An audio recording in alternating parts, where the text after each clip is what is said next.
Dak, how did you like Boom? Can I say something controversial? Yeah.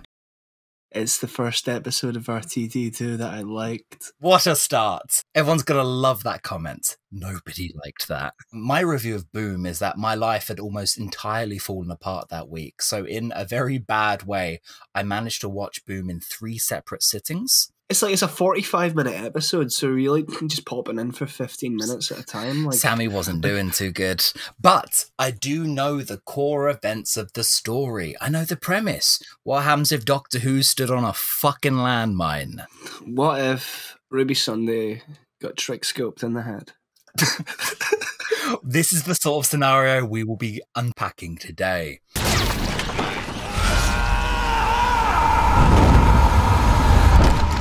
That's like a little fun exercise you can play, isn't it? If you put this Doctor into this story, if you swap these 2 Doctors around, could they survive each other's respective episodes? Could you survive it is the first question, Sam. Could you, like, say you're in that scenario? My anxiety blows me up in 1 millisecond. Are you kidding me? This landmine is triggered by emotions and panic. Fear is a superpower. No, it's not. Not here. I'm dead the second my foot touches the mine. So yeah, Sam explodes. Would you survive the events of Boom? I think I could. Sorry, Doctor Who. I'm built different. I personally would not step on a landmine, I think I'd look where I'm walking. Yeah, that's fair. I'd pick up the landmine and throw it like a frisbee. That's so cool. Which Doctor Who teams could survive the events of Boom? And that is walking out the TARDIS, stepping onto a landmine, and having to keep you damn cool as people poke guns in your face. And I assume a companion is shot. Okay. But Ruby Sunday only gets shot in like the halfway point of the episode. A companion only gets shot if the Doctor has not succeeded in defeating the landmine already. Right. I'm on the TARDIS wiki right now, and I'm just going to rule out one right away. The first Doctor with John and Gillian. Okay. What a fucking dour weekend that would be. Oh, crumbs, grandfather. I seem to have stumbled onto a landmine. Don't worry, my boy. The British forces are on their way. One day I shall come back. Yes, I shall come back. And they're not even real anyway, if you believe like Land of Happy Endings, so it doesn't matter. Great argument. It's just a fucked up dream he had. Talking about Doctor Who, Peter Cushing. Could he survive? That's a great question.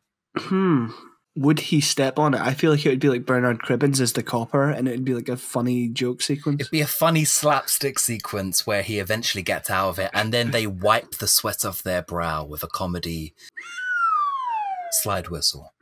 Okay, that's good. I think the first Doctor with Susan, Barbara, and Ian is absolutely a wild card. How so? Run me through this. Okay. Edge of Destruction implies that they would all self-destruct. You forgot the fact that Susan tries to stab everyone with a pair of scissors. I think that crew can survive it, but only because they've got more pressing things going on. Namely, Susan running around with scissors. William Hartnell can survive this situation, the actor, not the Doctor, because he simply would just be on holiday and he would go away for 3 weeks with no elaboration or explanation as to how he got out of that one. Or they'd end with an episode of the cliffhanger with him stepping on the landmine. Then the next episode, they'd be like, actually, the landmine's fine. Let's just keep moving. Now, take that same team, but now it's Vicky. I think that's got to be one of the most stress-free TARDIS teams in the show. I don't think that dial goes up very far at all. A-okay. Laughing their way through some mad scrapes. How about Stephen? How's Stephen factor into this? Oh, Stephen fucking blows the Doctor up himself. Die. Yeah, they don't win that, I'm afraid. That's our first big fail. Ben and Polly, I think he also blows up. Okay, here's where we run into a tricky thing, because you have to take into account how close the Doctor is to their companion to survive this scenario. And the first Doctor never really seems to know Ben and Polly that well. But then you could also argue the Doctor doesn't really know Ruby yet. Oh, they've been travelling together 6 months, though, Sam. Don't you remember that they said that? That they've been travelling together for 6 whole months? Oh, Oh, no, I truly did actually forget that and thought you were talking about Ben and Polly. Doctor Who's a very different show for me these days, guys. First Doctor and Dodo, I don't even think they're on that planet. I don't think it even ends up in their radar. That's our wild card. Dodo is the ultimate wild card. I don't know, she's too much of a weird anomaly. If Dodo Chaplin stood on the landmine, she wouldn't even register as like a human, like living being. I don't think she'd just keep walking. Late stage capitalism does not know what to make of Dodo Chaplin. I had some notes for like the RTD doctors. Do you want to just jump along the timeline a little bit? I think the Doctor Who fans are very OCD, and that will upset them. So let's do it. 9 and 10 both die because Rose Tyler's a fuck up. You've come onto the wrong channel to say that, Bastard. I like Rose Tyler, but she's kind of dumb. And I feel like she would do something wrong. She's 17 or 19. People always correct me on that. That's kind of weird. Why are they keeping track of her age that closely? Rose Tyler is an instant self-destruct button. The two of them are already walking landmines ready to go off. 9 was ready to die. These doctors are too volatile. The second she's in any kind of danger. Like Time War 8, War Doctor, and 9 are all looking for excuses to die. Would 14 get through it? Would 14 and Donna? No, the 14th Doctor has a lot of mood swings. So that's an instant disqualification. He has not got his shit together. 10 and Donna, maybe? Yeah. No. Like, I think they're best friends, but in a very chaotic way. 10 and Martha then, because if Martha got shot, he wouldn't care. The camera cuts back to the dial, and it actually goes back a few. You said before we started, the Moffat Doctors insta-clear, just because of the way they are written. Yes, I think, like, you can really imagine 11 and Amy, or, like, 12 and Clara, like you can imagine them very clearly in the same roles. I remember a lot of people saying they were hearing all of it as if it was 12 and Clara dialogue. And yeah, you could rip it very, very directly and it would be the same story. So they do clear. 13, Graham steps on the landmine. We like her. We do like her, but does she get blown into a million smithereens? Does she go boom? I don't think she has enough feelings in her side or soul to do that. If it's late 13, then she's in her Toxic Yuri era, so then maybe. I think that's a very quick detonation, just because 13 is so highly strung by that point, and that Yaz is also very much done with her shits. 13 may not even tell Yaz that she's stood on a landmine until it's too late. I think Dan would stand on the landmine. Yeah? What, like there's another one going, or... Yeah. I said, he would also stand on a landmine. Everyone else was doing it. This situation requires a lot of communication, and from what I remember, it's like internal panic as well. Like, because it's reading all of your like vital signs and your emotional state just to register you as like a sentient being. Ah, now that's what I call an inner conflict. Who does that leave us with? I think Capaldi is too generally omniscient to be taken out by any landmine. No matter what crew he's got, it's kind of the same. As long as 12 has a companion, he clears. Solo, This is a man who outlasted Clara Oswald. He's just built different, like me. But 11? I think 11's a tricky one. Yeah, he's uber capable. But I can think of so many times where he hasn't kept his cool. He wears his heart on his sleeve like Tennant does. And it's very likely that the Moffat Doctors could just do a clever time-space thing to make sure they never even ended up on the mine. Yeah, listen, I Am the Doctor starts playing, lots of stuff starts flying around. He does a little monologue, and then it's all okay. But there's just as much chance that 11 blows himself to smithereens. Just doing some big hand gesture. I don't think he can help himself with those. What about Schalke? Schalke. Oh, he'd give it a good bitchy talking to. He'd be fucking wine drunk. Like, it's like... Yeah, he can't keep his balance. To him, he physically cannot stay on the mine. Yeah. But he could also smooth talk his way off of it to begin with, so I think he's a wild What, you think guy. he'd flirt with, like, the landmine? Yes, I do. Okay, Ben, Polly, and Jamie, death instantly. I think Jamie is too boisterous. Jamie would walk onto the mine to push him off of it or something. Jamie would not understand what a landmine is. That's also a danger. That's also not good. In like a modern Earth setting, you'd be like, oh, that's a claymore, and then he'd think it's the other kind of claymore. Jamie, no! So Victoria's not helping.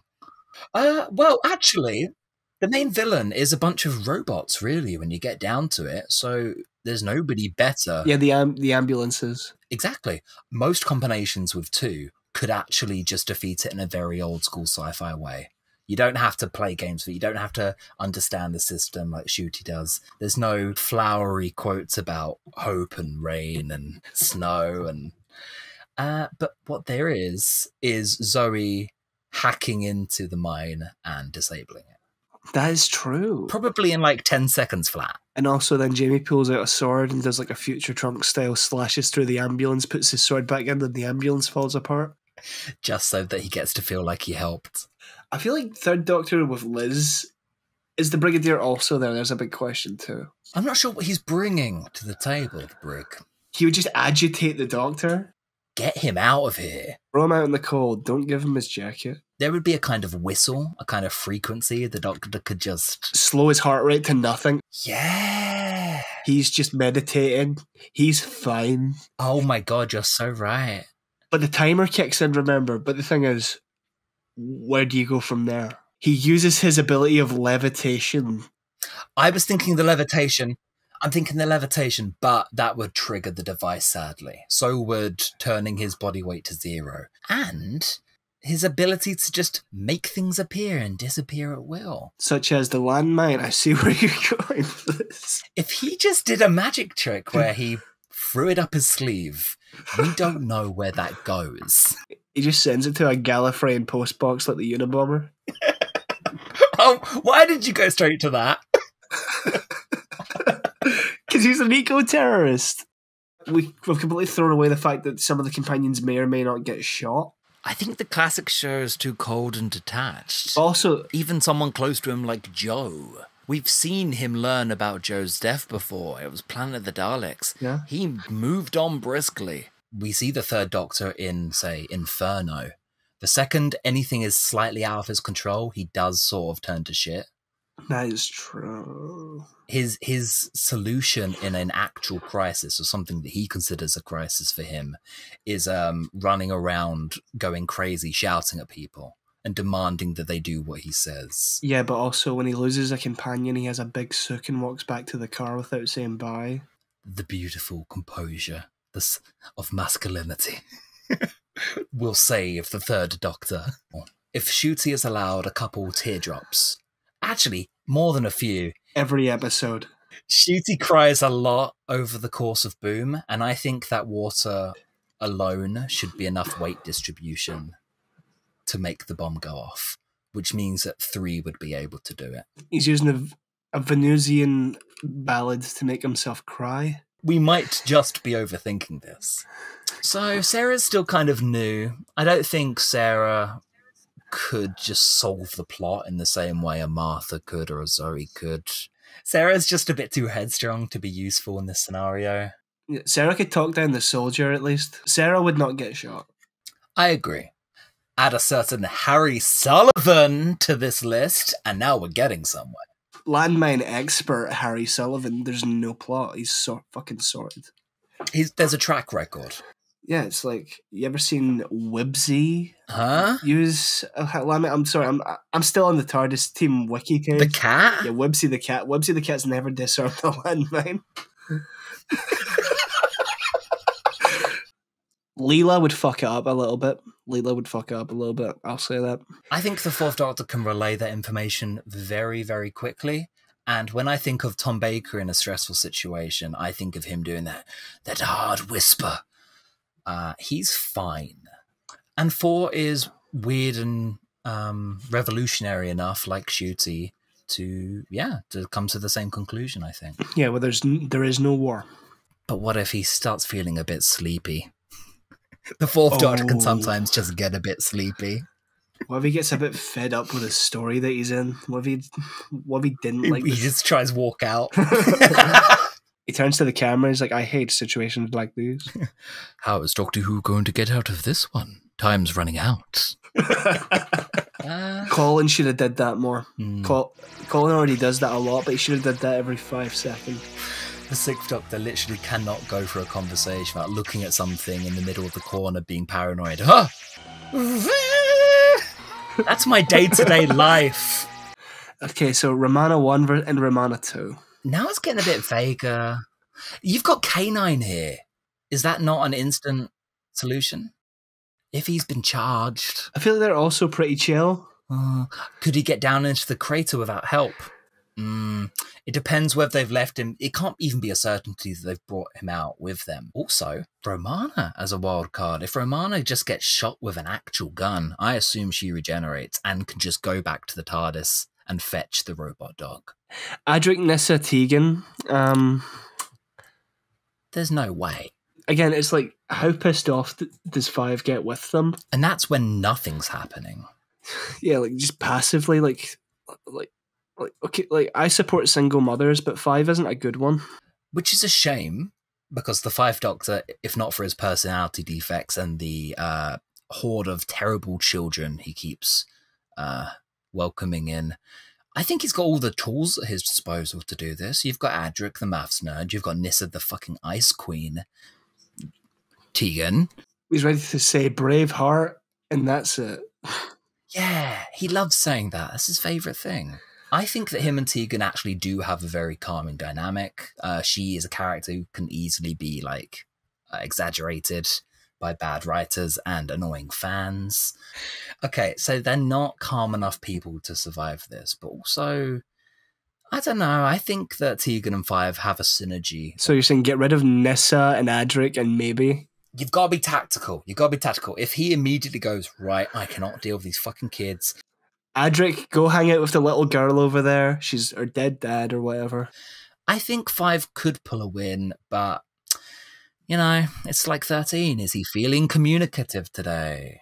He has like the perfect like team of people with skills wise, but then it's just their personalities don't mesh at all. And it doesn't get better when you bring in Turlo. It occurs to me that all we're doing is taking out the 2 scientists and replacing it with a little golem gremlin who will be in the corner scheming and holding his head going, no, I can't. And that's not especially calming or helpful. Just put Coco Melon on in the corner for Adric. Adric, you sit this one out, buddy.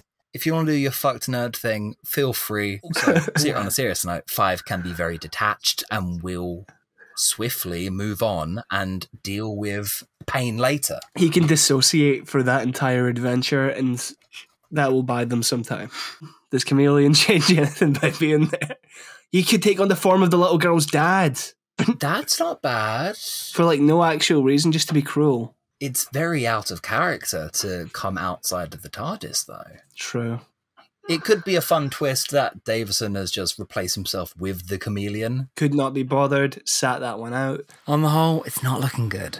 Okay, 6th Doctor and Perry, I feel like they explode. Mainly... Well, I don't think you even have to get into it.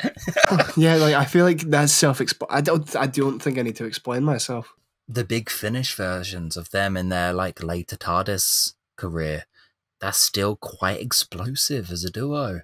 Even when 6 calms down a bit, he's too sensitive. 6 and Frobisher. Oh, I don't know how we're getting out of this one, Doc. Evelyn doesn't change. Evelyn's out of her depth for this. Like, God, 6 is a goner, huh? Yeah, there's not really much a stern talking to can do. Not even in a show like modern Doctor Who. There's no stern talking to defeat capitalism. We've tried. Melanie Bush is a super genius. But again, I think she stresses the Doctor out too much. Yeah. 7 and Ace would be fine. 7 and Frobisher. Die. Ola. Live. Lychee. Question mark. Sarah Jane.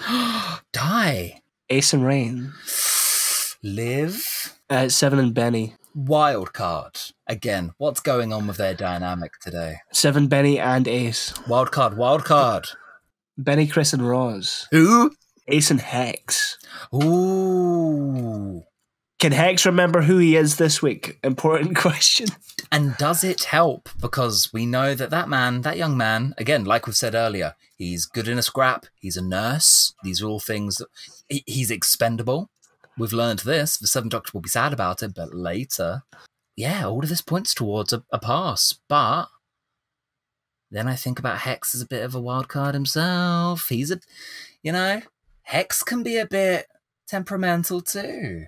Just don't bring up his mum and Hex clears. Okay, Sally. I'm trying to think of who Sally is. She was in one story. We can move on. Thank you. Klein. I don't know Klein. Ooh, do you know Klein? No, they just can't trust each other. The Doctor is actively paranoid when Klein, the Nazi, is around. So that's a fail. Seventh Doctor, late career. I still feel, yeah, sure, he's fumbled the bag. All of his friends have left him. I still think he's got it in him to take out a capitalist society because that's what he's doing pretty much every week at this point in time. Yeah, but I think he still needs help, though. This is on his general to-do list. He can do it with his eyes closed, I feel. Speaking of, 8 and Grace Holloway. That's an interesting image. They die. Yeah, but again, that's weight distribution. That is just the Eighth Doctor being an overeager puppy, jumping up and down. Not the time or place. And Grace is not going to be any help. It's her first alien planet.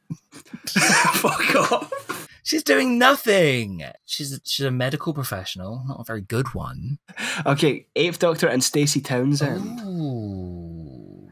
I feel like if we bring the Ice Warrior along, there's a good chance. Yeah. Sard, her boyfriend. He's got like sonic weapons. Which, again, we've established do not work in this situation. But but for me, in my head, I think that makes magic sci-fi sense. I'm going to assume he's bulletproof. Maybe he could give the Doctor Ice Warrior armor. Have we considered that? But would he allow the Doctor to cheat death? Would that not be incredibly dishonourable to his strict Ice Warrior code or whatever? He's already got a white woman girlfriend, so we can just kind of write him off. I don't think he cares. You're out of pocket. Sam Jones? No. Think they die? They die? Die. Sam and Fitz together. Die. I think you've been underestimating the power of song. I've been underestimating the power of song, of the power of love, and the power of family, Dak. Faye and Shade can do it, because they are another companion that is like ridiculously too strong for the series. Boom is quite a small scale Doctor Who episode in the grand scheme of things. They could not handle Faye and Shay going sicko mode. I understand what you're saying. Thank you. I'm saying one-shot solo speed blitz. GG. Is he in Croton? Croton the Cyberman became God. So I think he can help here. Lucy Miller, again, like Rose, she's a little bit of a fuck-up. I'm going to be honest, it's a hard no. And I think the same with Charlie, and I think the same with Kariz. Bliss can pass this, because this is small small potatoes compared to the Time War. Let's be real. Tamsin? Could Tamsin survive it? I don't care one way or the other. Me neither. Moving on. Mary Shelley! Maybe. Oh yeah? You think she's got that dog in her?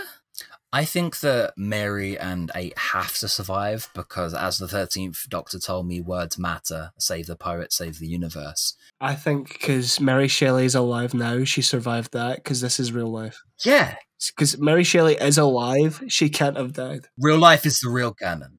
8 Live in Helen speedrun this. They have no issues. Speed run. Like we've been talking about like 10 seconds flat. I think Live in Helen with 8 got like a solid 5 seconds. They are just such an optimal, efficient TARDIS team that it's a wonder that they ever encounter any problems at all, because they are such a sick unit. They never have like any lapses in communication. They all love each other. They're just moving. They're making moves in silence like real G's. We're not doing all of Titan. Let's do the highlights of Titan. Ark can single-handedly become the bomb and eat the bomb, but also, true. How do you tell Ark to do that? Basically, Amy and Rory are the only 11th Doctor companions who don't have fucked superpowers. And just to do one last very important one. Yeah, the Nth Doctor, he falls and cracks his neck on a brick before he even reaches the landmine. No! How could they do this to him? I guess surviving the episode Boom, which was the premise of this video, also involves the minute it takes to get down there. He slips on a banana peel. It's a very steep little ditch they're in, you know? Who's to say what could happen? That's hashtag true. Rest in peace. I hear that every version of Nick Briggs visited his grave on his funeral. It was a beautiful service for all those who attended. They're all doing weird, annoying voices. The Ninth Doctor one gives the eulogy. Good night, everybody.